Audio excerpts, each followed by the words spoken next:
제가 서신서에 대해서 간혹 소개를 드리는 말씀이지만 신약 성경의 모든 서신서들은 교회를 위해서 주시는 말씀입니다. 예수님께서 제자를 양성하시고 그 제자들을 통해서 교회를 세우셨습니다. 새 이스라엘로서의 교회를 세우셨습니다. 지난주에도 조금 말씀드렸죠.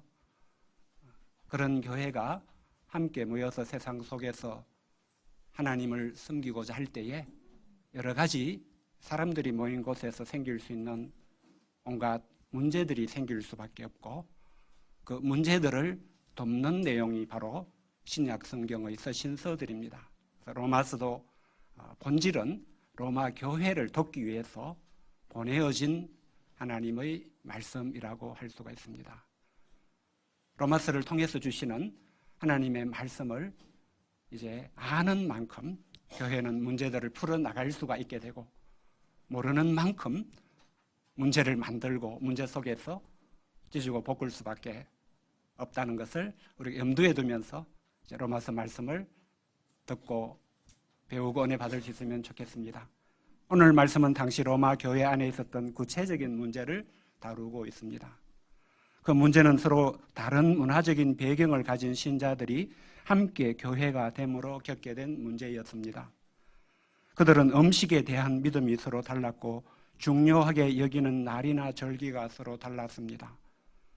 그들은 이런 차이로 인해서 서로 비판하거나 업신 여기고 있었습니다. 이는 그들이 한 몸과 같은 교회가 되는 것을 어렵게 했을 것입니다.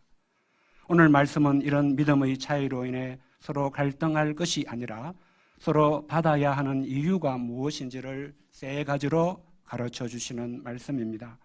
우리가 이를 배우는 가운데 똑같은 문제는 아닐지라도 어떤 일에 대한 믿음이나 생각이 서로 다른 경우에도 어떻게 한 몸과 같은 교회로서 하나님을 합당하게 섬길 수 있는지 배우게 되기를 기도합니다. 첫째는 하나님께서 우리 각각을 받으셨기 때문입니다. 1절부터 4절입니다. 당시 로마 교회의 성도들 가운데는 믿음이 연약한 자들이 있었습니다.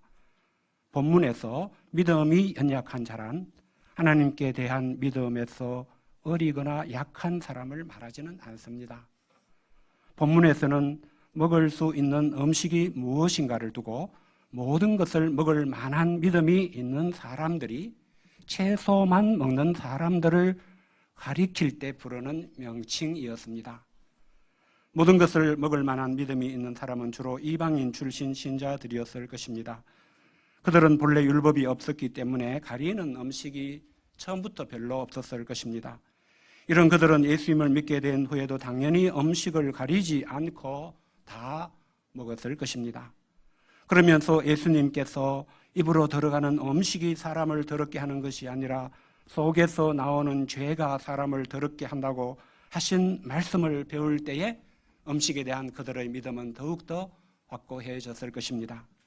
반면에 유대인으로서 예수님을 믿게 된 신자들은 이런 그들과는 배경이 달랐습니다.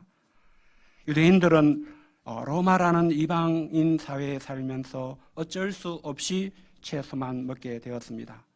이것이 예수님을 믿은 후에도 달라지지 않았습니다.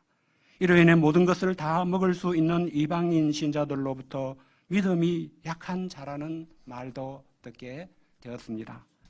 당시 유대인 신자들이 채소만 먹고 있다고 해서 이들이 오늘날의 채식주의자와 같은 사람이라는 뜻은 아닙니다. 유대인으로서 그들은 율법의 명령에 따라 살아왔기에 돼지고기와 같이 먹지 못하는 고기가 있었습니다. 또한 소고기와 같이 먹을 수 있는 고기가 있더라도 반드시 특별하게 피를 빼는 방식으로 도축한 고기만 먹을 수 있었습니다. 이것을 이제 코셔라고 부릅니다. 문제는 이방 땅에서 그런 고기를 구할 수가 없었습니다. 여기에다 그들은 우상의 제단의 제물로 바쳤던 고기도 먹지 않고자 했습니다.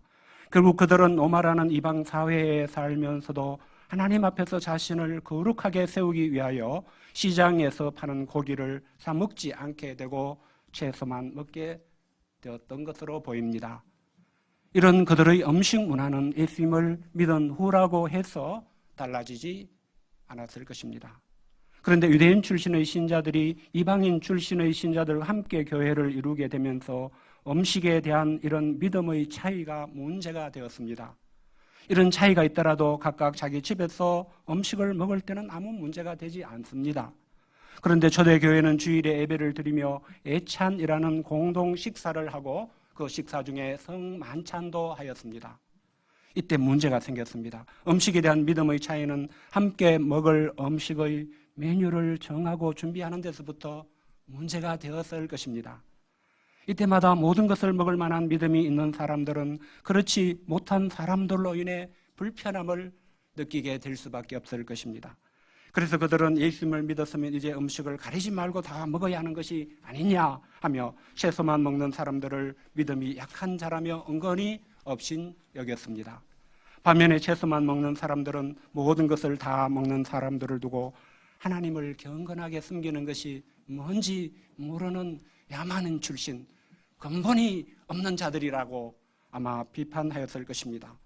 시작은 음식이었지만 이런 업신여김과 비판은 서로에게 상처가 되고 사람들 사이를 나누고 한 몸과 같은 교회가 되지 못하게 하는 원인이 되었을 것입니다.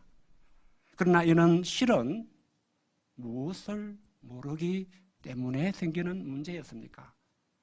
사도 바울은 로마서 12장 서두에서 하나님의 기뻐하시고 선하시고 온전하신 뜻이 무엇인지를 분별해야 된다고 말씀했을 때에 이를 염두에 두었을 것입니다. 그들이 실은 구체적인 문제에 있어서 하나님의 선하시고 기뻐하시고 온전하신 뜻이 무엇인지를 모르기 때문에 겪게 되는 문제였다고 할 수가 있습니다.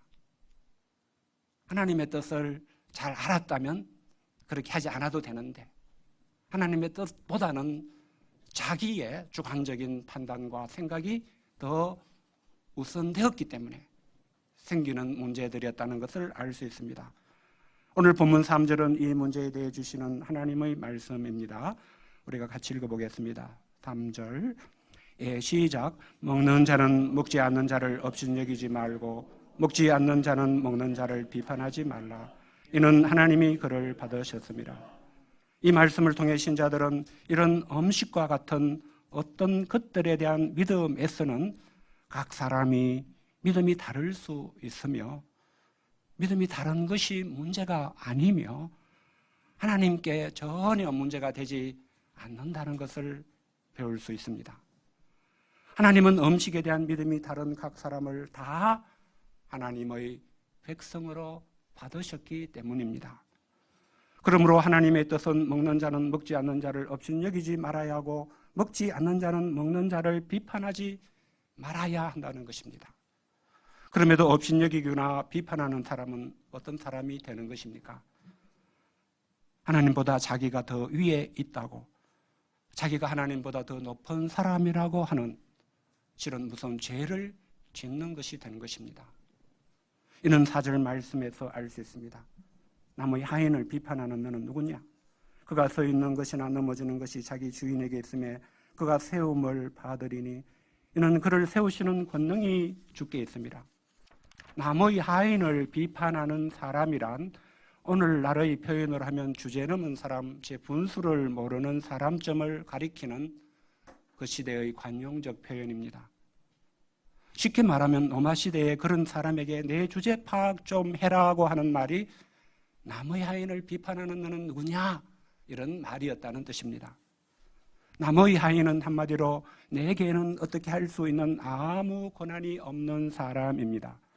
그 사람이 그 집에서 일을 하든지 쫓겨나든지 그 권한은 오직 그의 주인에게 있는 사람입니다. 이런 관용적인 말을 통해 신자 중에 다른 사람을 업신여기거나 비판하는 사람에게 자기 발견 좀 해라고 하는 것입니다. 왜냐하면 그 사람이 업신여기거나 판단하는 누구는 바로 하나님이 받으신 하나님에게 모든 주권이 있는 하나님의 사람이기 때문입니다. 신자들이 신자들로서 있게 하거나 넘어지게 하는 모든 권한은 주권자 하나님께 있습니다. 그럼에도 신자가 다른 신자를 업신여기거나 비판하는 것은 이런 하나님의 권한을 감히 침해하고 무시하는 일을 하는 것입니다. 이런 사람은 남의 하인을 비판하는 너는 누구냐는 말씀 앞에서 하나님 앞에 자신이 누구인지 자기 분수를 파악해야 합니다. 여기에 대해 자신이 업신여기거나 비판하는 그 사람이 하나님께서 받으셨음을 기억해야 합니다. 그래서 자신이 그 사람에게서 자기와 다른 무엇을 보든지 그가 쓰고 넘어지는 모든 것이 그의 주권자이신 하나님께 달렸음을 인정해야 됩니다. 그래서 내가 그 사람에게서 보는 것이 무엇이든지 하나님께 맡길 수 있어야 됩니다. 그것은 우리가 배운 사무엘서 말씀에서 보면 다윗과 같이 하는 것이 될 것입니다. 다윗은 사울을 하나님이 기름 부으신 왕으로 존중하였습니다. 반면에 어떤 사람들은 사울을 기회가 있을 때 제거해야 된다고 주장했고 그럴 기회도 있었습니다. 그러나 다윗은 많은 시간이 걸릴지라도 그렇게 하지 않고 사울 왕의 주권자인 하나님께 맡기고 기다렸습니다. 또 다른 경우는 압살롬과 같이 하는 것이 될 것입니다. 압살롬은 다윗을 볼 때 왕의 자리에 두어서는 안 될 사람이라는 마음을 먹었습니다. 그는 근본적으로 하나님의 주권에 대한 믿음이 없었습니다. 그때 그는 많은 사람들을 동원하여 물리적으로 다윗을 제거하고자 했습니다. 그렇게 하는 것은 하나님의 주권을 침해하고 자기를 하나님보다 더 높이는 일이었습니다. 그러나 성경은 하나님께서 그것에 대해 때가 되었을 때에 아니라고 하셨음을 말씀하고 있습니다. 둘째는 하나님께서 우리가 각각 무엇이든 주를 위하여 자기 마음으로 확정할 수 있게 하셨기 때문입니다. 5절부터 9절입니다. 로마 교회의 성도들 가운데서 서로 차이가 있는 것은 음식에 대한 믿음만이 아니었습니다. 어떤 사람은 이날을 전날보다 낫게 여기고 어떤 사람은 모든 날을 같게 여기는 그런 차이도 있었습니다.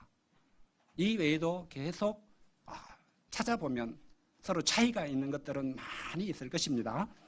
이는 출신 배경에 따라 명절이나 절기를 지키는 것이 달랐음을 말합니다. 아마도 오늘날로 말하면 어떤 사람은 100일이 되는 날이라 어떤 기념일들을 중요시해서 챙기는 사람이 있는가 하면 어떤 사람은 그런 날에 대해서 전혀 의미를 두지 않는 사람도 있는 것과 같을 것입니다. 이런 것과 같은 경우에서는 어떻게 하는 것이 하나님의 뜻입니까? 그것은 어떤 날을 중요하게 여기든 또는 중요하게 여기지 않든 각자는 자기 마음으로 확정하고 그렇게 할 수 있다는 것이 하나님의 뜻입니다.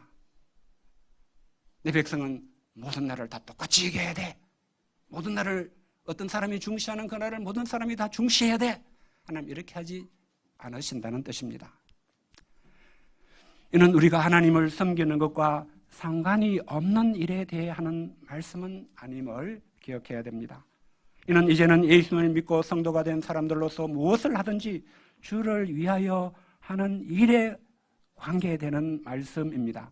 그래서 성도로서 자신을 하나님이 기뻐하시는 거룩한 산 제물로 드리고자 하는 차원에서 어떤 날을 중하게 여긴다면 그 사람은 그렇게 할 수 있고 다른 사람은 다르게 할 수 있다는 뜻입니다. 이는 오늘 주일과 같은 날도 포함되는 것은 아닙니다. 우리에게 주일은 하나님의 말씀을 통해 명백히 다른 여지가 없이 중시해야 하는 날이기 때문입니다.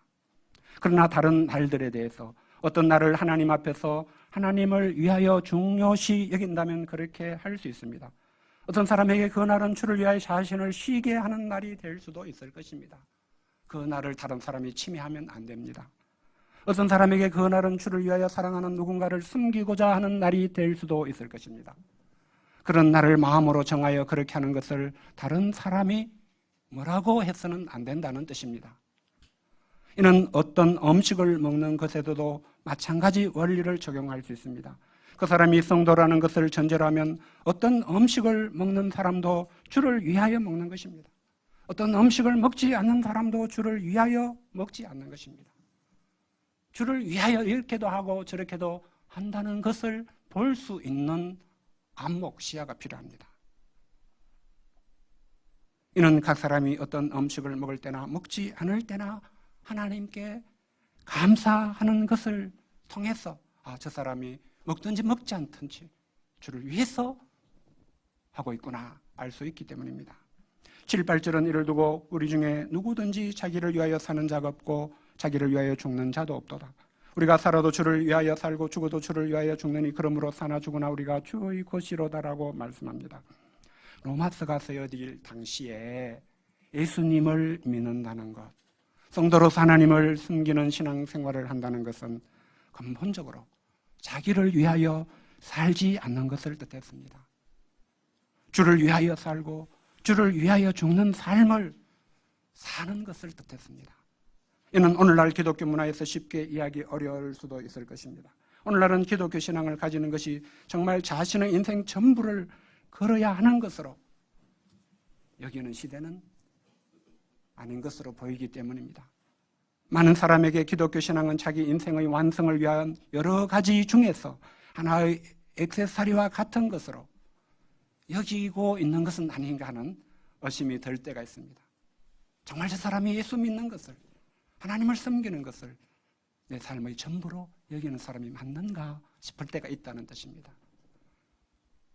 제가 캄보디아에 가서 김누가 선교사님의 소천을 인한 위로 예배를 인도하면서 여러 사람들을 보면서 특별히 중국이라는 먼 곳에서 이틀 동안의 항공 일정을 통해서까지 연태에서 이렇게 조문을 온 한 중국 목자와 아침 식사를 나누면서 그들이 왜 이렇게까지 하면서 조문을 왔을까 알게 되었습니다. 그들이 김누가 선생님에게 본 것은 정말 자기의 인생, 자기의 생명을 걸고 오직 하나님을 섬기고자 하는 모습을 본 것이었기 때문에, 그리고 그것이 그들에게 은혜로서 흘러 넘쳐오게 된 것을 느꼈기 때문에, 그것을 누렸기 때문에, 그래서 첫 번째는 그런 선교사님의 죽음 앞에 너무나 마음이 아파서 그 선교사님의 마지막에 함께하고 싶었고, 혹시라도 사모님이 캄보디아라는 낯선 곳에서 아무도 돌아보는 사람이 없이 혼자 있게 되면 어떡할까? 남편을 잃고 혼자 외롭게 힘들게 있으면 안 되지 않을까? 나라도 가야 되겠다. 그래서 그들은 이틀 동안 비행기를 타고 연태에서 상해에서 왔다는 것을 알게 되었습니다. 참 감동이 되었습니다. 그러셨구나. 누가 선생님이 대학교를 졸업하고, 우리가 다 대학교 올 때 그렇잖아요. 내 인생을 한번 멋있게 의미 있게 열정적으로 살아봐야 되겠다 이렇게 생각하고 대학에 오죠. 그렇게 사셨죠. 그러나 어떤 사건을 계기로 자기가 생각했던 것, 자기가 추구하고 있는 것, 자기가 쫓아가고 있는 것, 이것이 영원한 것이 아니고, 이것이 진정으로 자기를 위하는 것이 아니고, 이것이 진정으로 자기 생명을 주는 것이 아니라는 것을 깊이 뼈아프게 깨닫는 일이 있었습니다. 그 일을 통해서 이분은 내가 전에들은 복음의 말씀대로 주를 위하여 살아야 되겠구나. 그래서 그때부터 이제 주를 위하여 살고자 하는 그 일념을 품었기 때문에 단순하고 순수하고 열정적으로 주를 위하여 사는 삶을 살 수가 있었습니다. 그리고 그것이 정말 사람들에게 전달이 되었다는 것을 제가 알 수가 있었습니다.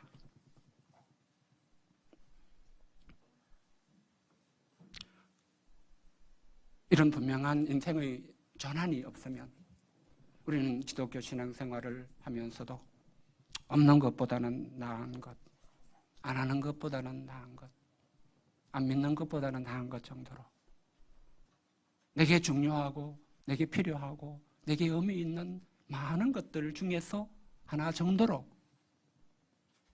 십자가 목걸이처럼 여기면서 신앙생활을 하게 되기도 쉬울 것입니다. 그러나 로마서가 쓰여질 당시는 달랐습니다. 예수님을 믿고 하나님을 섬기는 삶을 사는 것은 인생의 전부를 걸어야 하는 것, 쉽게 말해 자기 목숨을 잃어야 될 수도 있는 것이었습니다.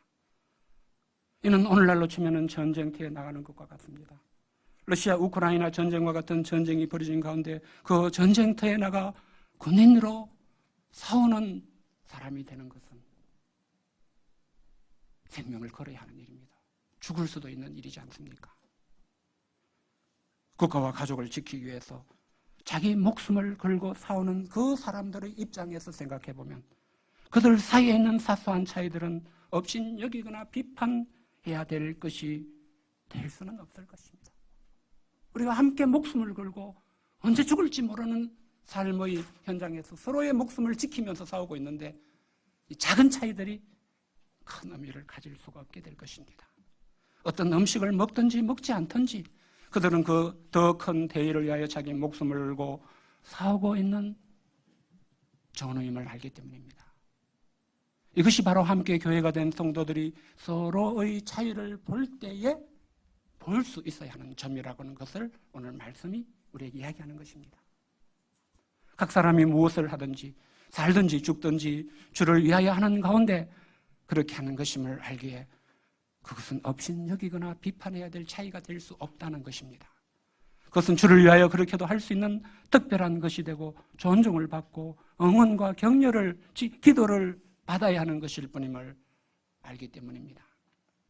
그리고 각 사람이 이렇게 할 수 있는 것은 구절이 말씀하는 것과 같기 때문입니다.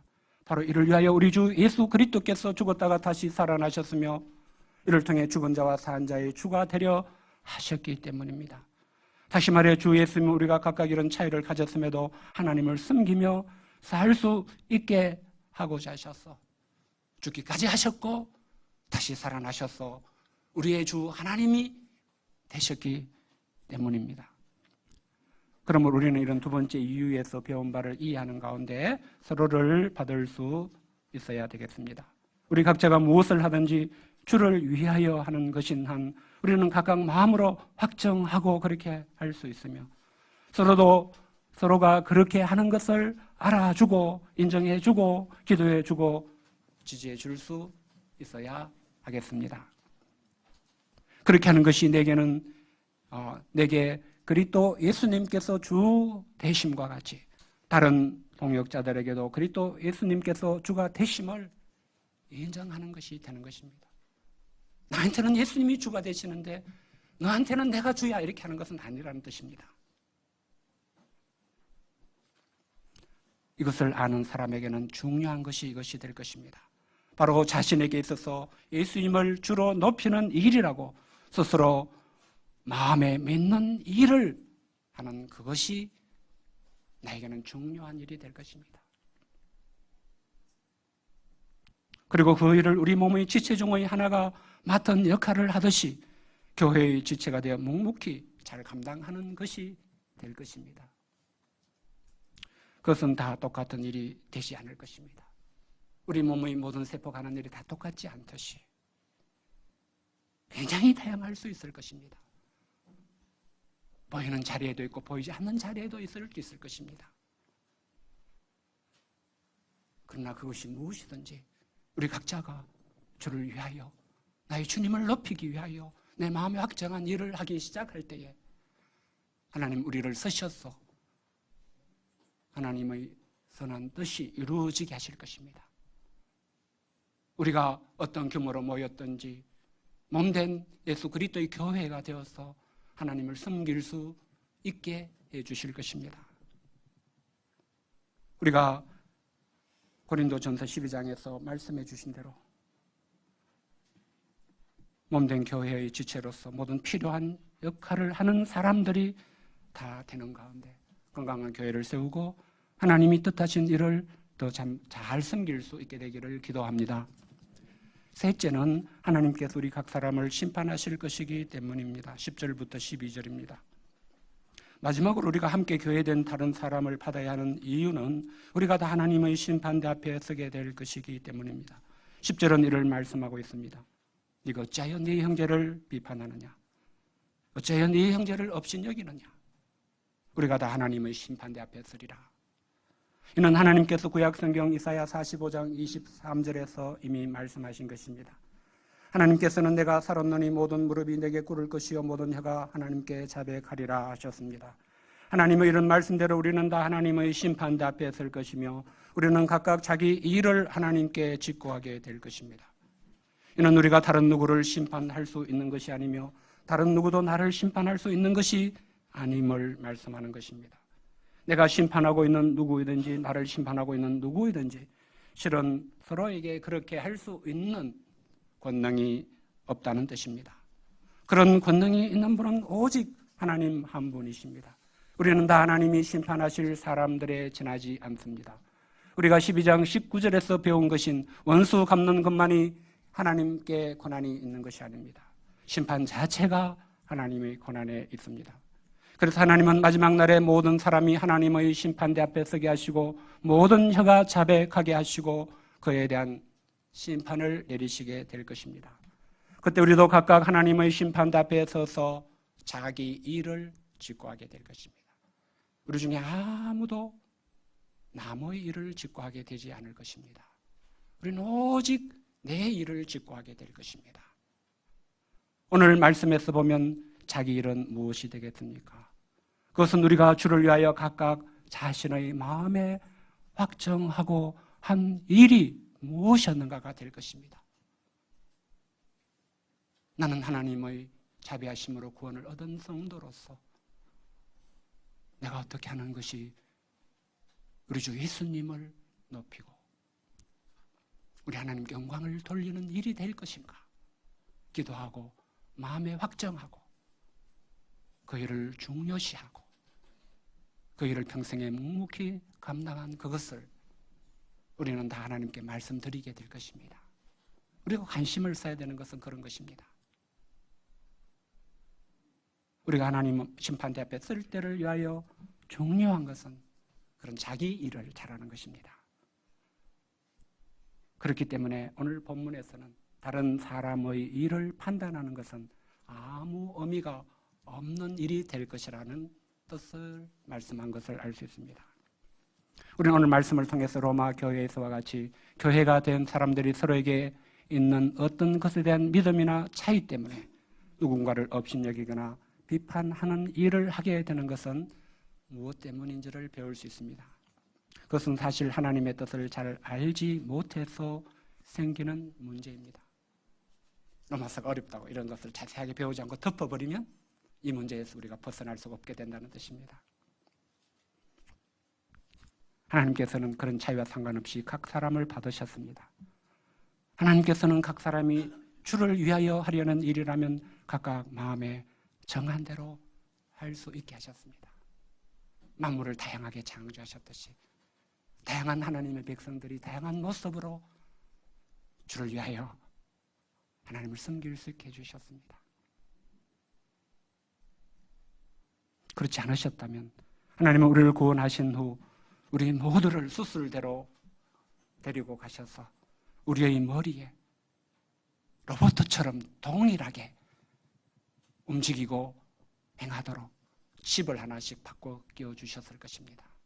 하나님 그렇게 하지 않으셨습니다.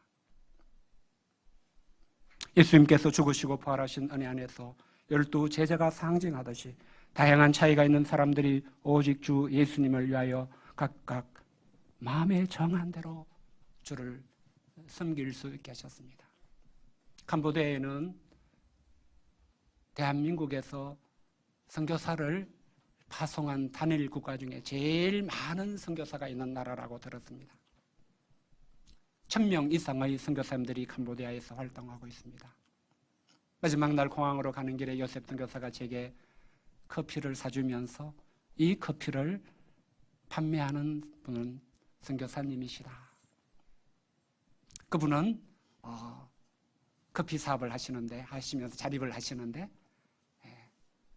캄보디아 청년들에게 커피를 갈고 커피를 내리고 그래서 커피 사업을 할 수 있는 그런 교육을 진행하고 있고 또 선교사님들에게 반값으로 커피를 공급하고 있고 커피를 통해서도 이렇게 선교를 하고 있다 이렇게 말씀을 해 주었습니다. 그렇구나. 또 그런 모습으로도 여기서 캄보디아 영혼들을 섬길 수 있구나 그런 것을 느꼈습니다.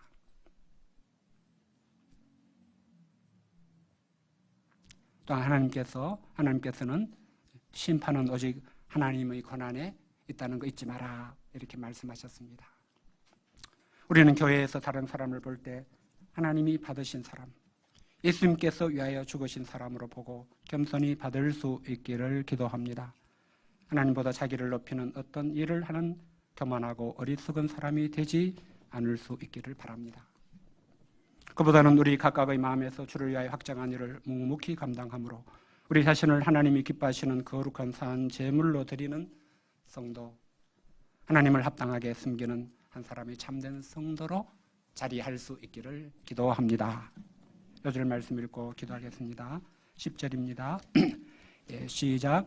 내가 어찌하여 내 형제를 비판하느냐? 어찌하여 내 형제를 업신여기느냐? 우리가 다 하나님의 심판대 앞에 서리라. 하나님 아버지, 오늘은 로마서 14장을 통해서 로마 교회에 있었던 어떤 일에 대한 믿음의 차이, 생각의 차이 때문에 생긴 문제에 대해서 하나님의 뜻을 가르친 것을 저희도 배울 수 있게 해주셔서 감사합니다. 음식에 대한 믿음의 차이, 어떤 날을 더 중시할 것인가에 대한 생각의 차이와 같은 똑같은 문제가 우리에게 있는 것은 아니지만 우리는 세대의 차이가 있고 우리는 성장 배경의 차이가 있고 우리는 우리 각자의 시점에서 가진 또 배운 신앙의 차이가 있기 때문에 서로 똑같지 못하고 많은 차이들이 늘 있는 것을 깨닫습니다. 이때마다 우리는 내 신앙을 기준으로 업신여기거나 판단하게 될 수도 있음을 깨닫습니다. 저희들이 오늘 말씀을 기초로 이것이 하나님 앞에 옳지 않으며 하나님의 뜻은 이것이 아닌 것을 잘 이해하고 하나님께서 얼마나 다양하게 하나님을 섬길 수 있게 해주셨는지, 주를 위하여 살 수 있게 해주셨는지를 기억하면서 오직 하나님 앞에 내 마음에 하나님을 위하여 하고자 한 일을 정하고 그 한 것을 직거하게 낼 날을 생각하면서 묵묵히 주를 섬기는 저희들 다 되게 도와주시옵시기를 간절히 기도합니다. 하나님께서 이런 우리의 모든 섬김을 친히 주관하시고 합하셔서 합력하여 선이 이루어지게 하실 것을 믿는 믿음 가지고 교회를 세워나가게 은혜 주시옵시기를 간절히 기도합니다.